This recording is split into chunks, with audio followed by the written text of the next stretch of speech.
વિદ્યાર્થી મિત્રો ફરીથી મળ્યા ધોરણ 12 નું ચેપ્ટર નંબર 1 ની અંદર સાંદ્રતા જે ટોપિક છે એ ટોપિકને આપણે બીજા પાર્ટની અંદર એટલે ઓલરેડી આગળના પાર્ટની અંદર આપણે મોલ અંશ સુધી શીખી ગયા છીએ, જેની અંદર %W/W, %W/V, %V/V, ppm અને મોલ અંશ શીખ્યા. હવે ઉત્તરાર્ધની અંદર બાકીનો જે ભાગ છે એ બાકીના ભાગની અંદર મોલારિટી, મોલાલિટી અને નોર્માલિટીને આજે આપણે સમજીશું. બરાબર. એની અંદર ખૂબ જ ઇમ્પોર્ટન્ટ ભાગ જે કહી શકાય એ પહેલો ભાગ છે મોલારિટી. પહેલો જે ભાગ છે આપણો એ છે મોલારિટી. હવે મોલારિટીને દર્શાવવા માટે આપણે શેનો ઉપયોગ કરીએ બેટા? તો મોલારિટીને દર્શાવવા માટે કેપિટલ M નો ઉપયોગ કરવામાં આવે છે. મોલારિટીને દર્શાવવા માટે કેપિટલ M નો ઉપયોગ કરવામાં આવે છે. કેપિટલ M વડે મોલારિટીને દર્શાવવામાં આવે છે. મોલારિટીને દર્શાવવા માટે કેપિટલ M નો ઉપયોગ થાય છે. હું ફરીને કેપિટલ M એટલા માટે કહું છું કારણ કે જો સ્મોલ m થઈ જાય તો એનું નામ બદલાઈ જાય છે, રાઈટ? તો એની વ્યાખ્યા કરીએ તો કહી શકીએ કે 1 લિટર દ્રાવણમાં, અહીંયા શબ્દ છે દ્રાવણ અને લિટર એટલે કે કદ, તો કે 1 લિટર દ્રાવણમાં ઓગળેલા દ્રાવ્યના મોલની સંખ્યા. મતલબ તમે કહી શકો કે મોલારિટી બરાબર મોલ ભાગ્યા કદ. કદ કોનું? તો કે દ્રાવણનું કદ. મોલારિટી બરાબર દ્રાવ્યના મોલ ભાગ્યા દ્રાવણનું કદ લીટરમાં. હવે આપણે જાણીએ છીએ કે મોલ એટલે શું થાય, બરાબર છે? તો મોલ એટલે મોલારિટીની ફરીથી બીજી જો આપણે કહીએ તો કહી શકીએ કે દ્રાવ્યનું દળ, જેને આપણે લખતા હોય છે W2, બરાબર છે, ભાગ્યા દ્રાવ્યનો આણ્વીય દળ, જેને આપણે લખીએ છીએ મોલિક્યુલર MW, બરાબર છે, ગુણ્યા 1000 ભાગ્યા W in ml. આ એનું સૂત્ર છે. આ સૂત્રના પ્રમાણે જોવા જાવ તો દરેક વસ્તુ તમને આપેલી હોય, પણ મોલારિટી જે છે એ મોલારિટી ખરેખર અહીંયા આગળ કદ આવે છે એટલે તાપમાન સાથે મોલારિટી બદલાઈ જાય. તાપમાન બદલાય એટલે મોલારિટી બદલાય. બીજું સાથે સાથે પર્સન્ટેજ W/V આવતું હોય તો W/V ઉપરથી મોલારિટી શોધવાનું પણ આવી શકે, એઝ વેલ એઝ મોલારિટી ઉપરથી W/V પણ શોધવાનું આવી શકે છે, રાઈટ? તો molarity is equal to W upon gram molecular weight ગુણ્યા 1000 ભાગ્યા V ઇન્ટુ ml, બરાબર છે. દ્રાવ્યનું દળ, જો દ્રાવ્યના દળને આપણે શોધવું હોય તો દ્રાવ્યનું દળ બરાબર મોલિક્યુલર ગુણ્યા ગ્રામ મોલિક્યુલર વેટ V અપોન, તમે એ રીતે કિંમત મૂકી શકાય બેટા, રાઈટ? તો હવે જ્યારે દ્રાવણની મોલારિટી શોધાઈ ગઈ હોય, દ્રાવણની મોલારિટી શોધાઈ ગઈ હોય અને બે અલગ અલગ દ્રાવણ હોય અથવા એક દ્રાવણનું મંદન કરવામાં આવે. મંદન કરવામાં આવે એટલે કે ધારો કે કોઈ દ્રાવણ છે તેની અંદર પાણી ઉમેરીએ ત્યારે જે સૂત્રનો ઉપયોગ થાય M1V1 is equal two M2V2 નો ઉપયોગ થાય. એટલે તમે કહી શકો કે શરૂઆતની તમારી સાંદ્રતા M1 હતી, શરૂઆતનું કદ તમારું V1 હતું અને પછી તમારી સાંદ્રતા M2 બની અને કદ તમારું V2 બન્યું, રાઈટ? તો આ જે છે એ એકચ્યુઅલી જોવા જઈએ તો પ્રેક્ટિકલ ફેનોમેનન છે, પ્રેક્ટિકલની અંદર ઉપયોગ થાય છે. તો પ્રેક્ટિકલની અંદર થાય એ જ રીતે તટસ્થીકરણ કરવું છે તો M1V1 upon N1 is equal two M2V2 upon N2, બરાબર? તટસ્થીકરણ. મિશ્ર દ્રાવણ બનાવવું છે તો એના માટે તમે કહી શકો M1V1 plus M2V2 plus M3V3 upon V1 V2 V3 એ રીતે. તો આ ત્રણે ઉપરથી પણ આપણે એક્ઝામ્પલ પરીક્ષાની અંદર આવતા હોય છે, રાઈટ? તો દ્રાવ્યના મોલની સંખ્યા બરાબર મોલારિટી ગુણ્યા દ્રાવણનું કદ આપણે પહેલા આગળ જોઈએ જ પ્રમાણે છે. સૂત્રનો ઉપયોગ કરી અને કદનું લીટર આપણે એની અંદર મૂકી શકીએ છીએ. પણ જો દ્રાવ્યના મિલીમોલ લો છો, કારણ કે ઘણી બધી વાર આપણને મિલીમોલ પૂછાય છે. આપણે ધારો કે મોલ અંશની અંદર મિલીમોલ પૂછાતા હોય છે તો મિલીમોલ પૂછાય ત્યારે એ કદ જે છે એ કદ લીટરમાં છે, ઓટોમેટિકલી કદ શેમાં થઈ જાય? mlમાં થઈ જાય. જો અહીંયા આગળ કદ લીટરમાં લખ્યું છે તો મોલ છે, પણ જો કદ mlમાં લખાય તો એ મિલીમોલ થઈ જાય છે, રાઈટ? તો મોલારિટી એ પોતે કદના વ્યસ્ત પ્રમાણમાં છે. જેમ કદ વધે તેમ મોલારિટી શું થાય છે? ઘટે છે, બરાબર છે? અને તાપમાન વધતા કદ વધે છે. એટલે તાપમાન વધે તો કદ કેવું થાય છે? વધે છે. તાપમાન વધે તો કદ વધે અને કદ વધે તો મોલારિટી કેવી થાય છે બેટા? ઘટે છે. તો તાપમાન અને કદ સાથેના સંબંધની વાત કરીએ તો તમે કહી શકો, રાઈટ? તો મોલારિટીનો તાપમાન સાથેનો સંબંધ કેવો છે? તો કે મોલારિટીનો તાપમાન સાથેનો સંબંધ કેવો છે? તો કે બેટા મોલારિટીનો તાપમાન સાથેનો સંબંધ વ્યસ્ત પ્રમાણમાં છે. મોલારિટીનો કદ સાથેનો સંબંધ કેવો છે? તો કે વ્યસ્ત પ્રમાણમાં છે, બરાબર છે। તો મોલારિટી તાપમાન વધતા મોલારિટી કેવી થાય છે? ઘટે છે। બરાબર છે, તાપમાન વધતા મોલારિટી કેવી થાય છે? ઘટે છે। અને તાપમાન ઘટતા મોલારિટી વધે છે, રાઈટ। હવે એ જ રીતે જુઓ ડેસીમોલર લખેલું હોય, કારણ કે કોમ્પિટિટિવ એક્ઝામમાં અને હવે તો સ્કૂલની એક્ઝામમાં પણ આ રીતે ડેસીમોલરને લખે છે। તો decimolar is equal to 0.1 molar, centimolar is equal to 0.01 molar, millimolar is equal to 0.001 molar, semimolar is equal to 0.5 molar અને ડેકામોલર ઇઝ ઇક્વલ ટુ થશે આપણું 10 મોલર થશે, રાઈટ। તો ડેસીમોલર એટલે કે 0.1 મોલર, સેન્ટીમોલર, મિલીમોલર, સેમીમોલર અને ડેકામોલરનો ઉપયોગ કરવામાં આવે છે, બરાબર। તો જોઈએ આના આધારિત જો ધારો કે ક્વેશ્ચનની વાત કરીએ તો કહે છે કે 50°C જેટલા તાપમાને મોલારિટી હશે તેટલી જ મોલારિટી 25°C તાપમાને હશે, તો કે ના, તાપમાન ઘટ્યું છે। જો તાપમાન ઘટે છે તો મોલારિટીનું શું થશે? તો તાપમાન ઘટે તો મોલારિટી ઓટોમેટિકલી વધી જશે, બરાબર છે। તો 50°C તાપમાને મોલારિટી કેવી હશે? ઓછી હશે, પણ 25°C તાપમાને મોલારિટી વધારે હશે, રાઈટ। એ જ રીતે બીજો ક્વેશ્ચન જોઈએ તો બીજા ક્વેશ્ચનની અંદર છે 1.0 મોલર NaOH તો મતલબ શું થાય? તો કે 1 mall NaOH in 1000 ml solution, right. તો મિત્રો અહીંયા આગળ મોલારિટી જે ટોપિક છે એ ટોપિકની અંદર રિલેટેડ કઈ કઈ વસ્તુ ટોપિકમાં આવી શકે એની વાત છે, રાઈટ। તો એના રિલેટની અંદર તમે મોલારિટીના આધાર ઉપર તમે જોઈ શકો કે ભાઈ કોઈ પદાર્થનું દળ શોધવાનું આવી શકે, મોલારિટીના આધાર ઉપર તમે એનો ઉપયોગ કરી અને એનું મંદન પણ કરી શકો, મોલારિટીનો ઉપયોગ કરીને આગળ એક નવો ટોપિક આવે છે કે જે નોર્માલિટી શોધવાની છે, તો નોર્માલિટી પણ શોધી શકાય, બરાબર છે। ખાલી મોલારિટી આપી છે એના આધારે તમે સપોઝ કે ઉદાહરણ તરીકે મોલાલિટી શોધવાની પણ આવી શકે, જે આપણે એક વિડીયો મૂક્યો છે જેની અંદર મોલારિટી અને મોલારિટી વચ્ચેના સંબંધને આપણે દર્શાવ્યો છે, જે વિડીયો પણ આપણે જોઈ શકીએ છીએ, કારણ કે એ યુનિક વિડીયો છે, યુનિક વિડીયોને જોવાનો આપણે ટાળવાનો નહીં, રાઈટ। હવે જોઈએ નોર્માલિટી। નોર્માલિટીને દર્શાવવા માટે બેટા ઉપયોગ થાય છે નોર્મલ લખવામાં આવે છે। શું લખવામાં આવે છે? નોર્મલ લખવામાં આવે છે।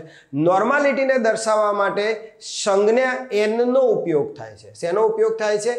n નો। પણ નોર્માલિટી સમજવું હોય એ પહેલા ગ્રામ તુલ્યભાર સમજવો જરૂરી છે। કયો સમજવાનો? ગ્રામ તુલ્યભાર। ખૂબ જ ઇમ્પોર્ટન્ટ કહી શકાય એવો ટોપિક હવે સ્ટાર્ટ થઈ રહ્યો છે નોર્માલિટીની અંદર, અને નોર્માલિટી રિલેટેડ ક્વેશ્ચન તમને આવે ને આવે તો એ ક્વેશ્ચનને અનુલક્ષીને આપણે આ વસ્તુ સમજવી ખૂબ જ જરૂરી છે, કારણ કે બધું જ ફાવે છે પણ તુલ્યભાર શોધતા નથી આવડતું। પણ તુલ્યભાર શોધવું હોય તો ગ્રામ તુલ્યભાર અથવા ગ્રામ તુલ્યાંક અથવા તુલ્યાંકને આપણે સારી રીતે સમજવું પડે। તો કહે છે પદાર્થનું દળ 1.008 ગ્રામ હાઇડ્રોજન અથવા 8 ગ્રામ ઓક્સિજન અથવા 35.5 ગ્રામ ક્લોરીન સાથે પ્રક્રિયા કરે અથવા પોતાને વિસ્થાપિત કરે તો એ જે દળ હોય એ દળને એનો તુલ્યભાર કહેવામાં આવે। તુલ્યભાર એટલે એકચ્યુઅલી શું? તો કે તુલ્યભારનો મતલબ કહીએ તો એની અંદર ગ્રામ તુલ્યભાર એટલે પદાર્થનું વજન ગ્રામમાં ભાગ્યા તુલ્યભાર। ગ્રામ આણવીય દળ જે રીતે કહીએ તો અહીંયા પદાર્થનું દળ ગ્રામમાં ભાગ્યા આણવીય દળ કરો તો તુલ્યભાર અને આણવીય દળ એકબીજાની પૂરક છે, એકબીજાનું નજીકનું છે, એનો આપણે ઉપયોગ કરી શકીએ। તો પહેલી પદ્ધતિ છે હાઇડ્રોજન સ્થાનાંતર પદ્ધતિ। કઈ પદ્ધતિ છે બેટા? હાઇડ્રોજન સ્થાનાંતર પદ્ધતિ। એની અંદર કોઈ પણ ધાતુનો તુલ્યભાર શોધવો છે તો કહે છે કે જે ધાતુનું દળ હોય અને સ્થાનાંતર પામેલા હાઇડ્રોજનનું દળ ગુણ્યા 1.008 લેવાનું। શું લેવાનું બેટા? 1.008 લેવાનું। કઈ પદ્ધતિની વાત થાય છે અહીંયા આગળ? હાઇડ્રોજન સ્થાનાંતર પદ્ધતિની, બરાબર છે। જે રીતે હાઇડ્રોજન સ્થાનાંતર છે એવી રીતે આગળ જતા બીજી પણ પદ્ધતિઓ આવશે, એ પદ્ધતિઓ પણ આપણે આગળ જતા જોવા મળશે, તો એ પદ્ધતિનો પણ આપણે ઉપયોગ કરી શકીશું, રાઈટ। તો એ જ રીતે પણ જો અહીંયા આગળ સ્થાનાંતર પામેલું દળ છે એની જગ્યા પર એસટીપીએ સપોઝ આપણે કદ લઈએ ml તો આ અહીંયા આગળ 11,200 લેવાના। કેટલા લેવાના? ગુણ્યા 11,200। અહીંયા આગળ કેટલા ગુણવાના? 1008। તો બોલો પહેલી પદ્ધતિ કઈ થઈ બેટા? હાઇડ્રોજન સ્થાનાંતર પદ્ધતિ। બીજી પદ્ધતિ જે છે ઓક્સિજન નિર્માણ માટેની પદ્ધતિ, તો એની અંદર આવશે ધાતુનો તુલ્યભાર બરાબર તમે કહી શકો કે ધાતુનું દળ ગુણ્યા ધાતુનું દળ ગુણ્યા ઓક્સિજનનું દળ ગુણ્યા 8। જો ત્યાં 1008 લીધા હતા, અહીંયા આગળ 8 લીધા છે, કારણ કે ઓક્સિજન ઓલવેઝ દ્વિપરમાણુ હોય. જો અહીંયા 8 લેશો તો ઓટોમેટિક જે કદ છે એ કદ સીધું થઈ જશે 5600. આ યાદ રાખવું કમ્પલસરી છે, બરાબર છે. એ જ આગળ યાદ રાખીને કહી શકાય, રાઈટ. ઓકે, એના પછી છે ક્લોરાઇડ નિર્માણ. ક્લોરાઇડ એટલે 35.5 લેવાના. કેટલા લેવાના? 35.5. હાઇડ્રોજનમાં 1008, ઓક્સિજનમાં 8 અને અહીંયા આગળ 35.5 લેવાના. તો કે ધાતુનું દળ ભાગ્યા ક્લોરાઇડનું દળ ગુણ્યા 35.5, રાઈટ. એ જ રીતે અહીંયા આગળ જે પેલું લેતા હતા એ જ પ્રમાણે કદ લો. Cl2 નું ml માં તો 11200. તો જોઈ લો, પહેલું હાઇડ્રોજન આવ્યા 1008, પછી નીચે 11200, બીજું ઓક્સિજન ત્યાં કેટલું આવશે 8, ત્યાં આવશે 5600, ત્રીજું ક્લોરાઇડ, ક્લોરાઇડની અંદર કેટલું આવશે 35.5, નીચે કેટલું આવશે 11, પેલામાં 11200. તો 3 સૂત્રો થયા પહેલા. હો, કોના માટે? તુલ્યભાર માટે. તુલ્યભારની વ્યાખ્યા બી શું? તુલ્યભારની વ્યાખ્યા એ જ છે કે જે પદાર્થની 1.008 હાઇડ્રોજન સાથે પ્રક્રિયા કરે, 8 ગ્રામ ઓક્સિજન સાથે પ્રક્રિયા કરે, કે પછી 35.5 ગ્રામ ક્લોરીન સાથે પ્રક્રિયા કરે, જે દળ છૂટું પડે, તત્વનું જે દળ છૂટું પડે, અથવા એ દળનું વિસ્તાર દળ છૂટું પડે અથવા દળ પ્રક્રિયા કરે, બેમાંથી જે બી કરે ત્યારે જે દળ મળે, લાસ્ટમાં જે દળ મળે એનો તુલ્યભાર છે. તો આ એક પદ્ધતિ છે. એક પદ્ધતિમાં હાઇડ્રોજન, ઓક્સિજન અને ક્લોરાઇડ પદ્ધતિ કીધી, બરાબર છે. એ જ રીતે કહીએ તો આપણી જોડે એસિડ છે, એ તો આપણે ઓલરેડી ભણીએ જ છીએ. એસિડ એટલે બેઝનો, એસિડનો આણ્વીય દળ ભાગ્યા બેઝિકતા. તો હવે અહીંયા આગળ ક્વેશ્ચન થશે બેઝિકતા એટલે શું? ક્વેશ્ચન એવો થશે બેઝિકતા એટલે શું? તો કે ભાઈ એસિડમાંથી છૂટા પડતા H+, એસિડમાંથી છૂટા પડતા H+ ની સંખ્યા, હાઇડ્રોજનની સંખ્યા, હાઇડ્રોજનની સંખ્યાને એને શું કહેવામાં આવે છે? બેઝિકતા. 2 હાઇડ્રોજન છૂટા પડે તો બેઝિકતા 2. જેમ કે ઉદાહરણ તરીકે જોઈએ તો HCl ની અંદર 1 H+ છૂટો પડે છે, તેની બેઝિકતા 1 છે. એ જ રીતે H2SO4 ની અંદર 2 છૂટા પડે છે તો એની બેઝિકતા 2 છે. તો HCl નો તુલ્યભાર શોધવો હોય તો એના આણ્વીય દળને 1 વડે ભાગીએ તો તુલ્યભાર મળે. તો એટલું કહી શકું કે ભાઈ molecular weight of HCl is equal to equivalent weight of HCl થાય. બટ જો મારે અહીંયા કહેવું હોય તો કહી શકું કે ભાઈ મોલિક્યુલર વેઇટ ઓફ H2SO4 અને equivalent weight of HCl H2SO4 કરું તો એને મારે કેટલા વડે ગુણવા પડે બેટા? 2 વડે ગુણવા પડે. કેટલા વડે ગુણવા પડે? 2 વડે. અને આ 2 છે એની બેઝિકતા છે. 2 છે એને બેઝિકતા છે, અને બેઝિકતાને આપણે શું કે n ફેક્ટર બી કહીએ છીએ. બેઝિકતાને n ફેક્ટર તરીકે પણ લેતા હોઈએ છે. જેમ કે ઉદાહરણ તરીકે H3PO4 છે તો 4 આવે ત્યારે અહીંયા 3 લેવાના, આટલું યાદ રાખીશું, બરાબર છે. એઝ વેલ એઝ H3PO3 છે ત્યારે 2 લેવાના, અને એઝ વેલ એઝ H3PO2 છે ત્યારે 1 લેવાના. હવે અહીંયા આગળ ક્વેશ્ચન થાય કે સાહેબ અહીંયા આગળ દેખાય છે કે H3PO4 તો 3 હાઇડ્રોજન છે, તો શા માટે તમે, ચલો 3 છે તો તમે અહીંયા આગળ 3 કહો છો, પણ H3PO3 એમાં 2 જ છે બેઝિકતા, અને હા 2 છે, અને H3PO2 માં બેઝિકતા 1 છે. તો આવું કેમ? તો એના બંધારણને કારણે છે. જો બંધારણને હું એ ડ્રો કરું તો તમને કહી શકું P વચ્ચે મૂકવાનો, P સાથે ઓક્સિજન અને હાઇડ્રોજન જોડાય, ઓક્સિજન અને હાઇડ્રોજન જોડાય, ઓક્સિજન અને હાઇડ્રોજન જોડાય. કેટલા હાઇડ્રોજન પતી, કેટલા ઓક્સિજન પતી ગયા? 3. અને એની સાથે આ મૂકી દીધું, બરાબર છે. તો તમે જોશો કે અહીંયા આગળ 3 હાઇડ્રોજન ઓક્સિજન સાથે જોડાયેલા છે, અને એ પણ ધ્રુવીય બંધથી જોડાયેલા છે. એટલે એ જ્યારે પાણીમાં નાખવામાં આવે છે ત્યારે 3 H છૂટા પડે છે. પણ જ્યારે હું H3PO3 ની વાત કરું છું, H3PO3, PO4 ની જગ્યા પર PO3, તો OH, બરાબર છે. સંયોજકતા આની અહીંયા O જોડાશે અને અહીંયા O જોડાશે.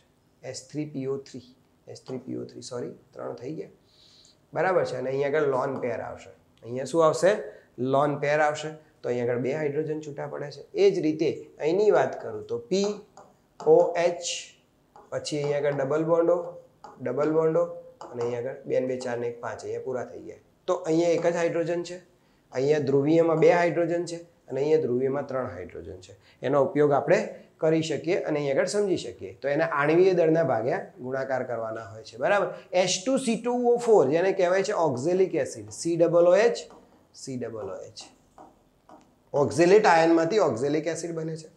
બરાબર છે. એ જ રીતે બેઝનો તુલ્યભાર કહીએ તો જે રીતે એસિડમાં બેઝિકતા હતી એવી રીતે આમાં બેઝની એસિડિકતા આવશે. બેઝની શું આવશે બેટા? એસિડિકતા આવશે. તો બેઝમાંથી મુક્ત થતા OH સમૂહની સંખ્યાને એની એસિડિકતા કહે છે. બેઝમાંથી જે મુક્ત થાય એ OH સમૂહની જે સંખ્યા છે એને શું કહેવામાં આવે છે? એની એસિડિકતા કહેવામાં આવે છે.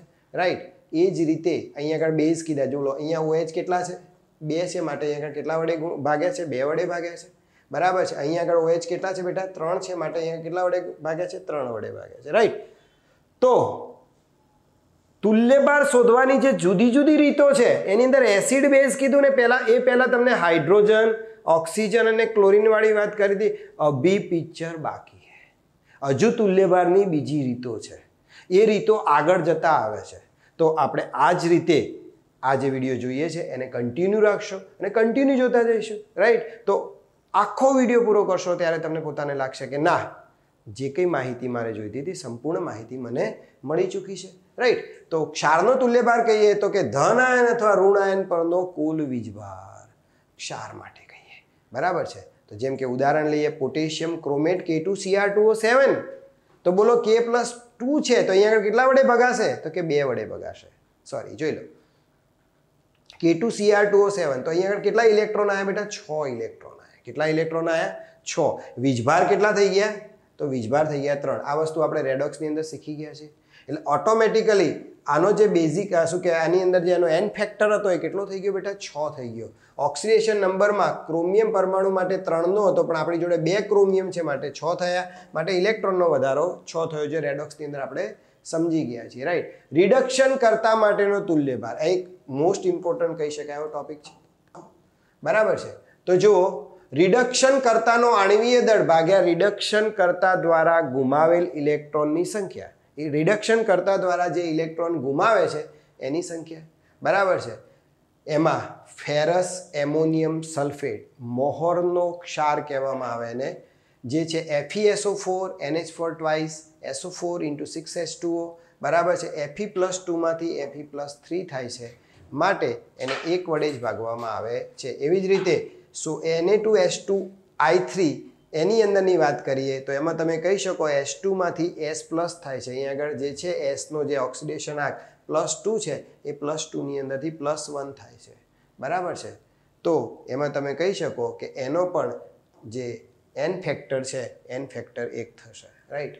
તો વિષમીકરણ પ્રક્રિયા જો તમને ખબર હોય તો 11મા ધોરણની અંદર આપણે શીખી ગયા હતા. વિષમીકરણની પ્રક્રિયા એક જ પ્રક્રિયકમાંથી નિપજ બી બને ને એક જ પ્રક્રિયકનું ઓક્સિડેશન અને રિડક્શન બંને થાય. એ જ પ્રક્રિયાની આપણે અહીંયા આગળ ચર્ચા કરીશું.